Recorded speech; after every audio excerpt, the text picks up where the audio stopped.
My cousins, Olivia and Ben, are visiting me here in London from Manchester. They arrived yesterday, and it's been so much fun having them here. They are my cousins on my mother's side. Olivia is my cousin. She's 2 years older than me, so she's 28 years old. I've always looked up to her. She's very tall with long, wavy blonde hair and bright blue eyes.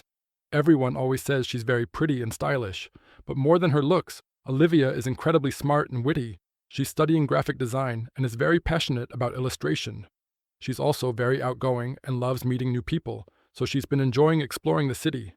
Ben is my cousin. He's the same age as me, 26 and brown eyes. Ben is very sporty. He loves playing football and going for runs in Hyde Park. He's also very kind and easygoing.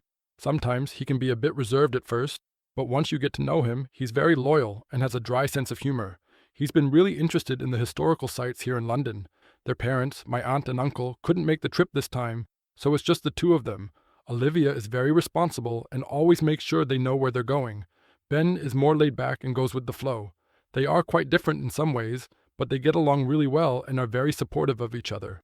It's been wonderful showing them around my favorite spots in London, like Notting Hill and the South Bank. We've been eating lots of delicious British food, and they're especially enjoying the fish and chips. I'm so happy they came to visit, and I'm making the most of our time together before they go back to Manchester next week. They are not just my cousins, they are also really good friends.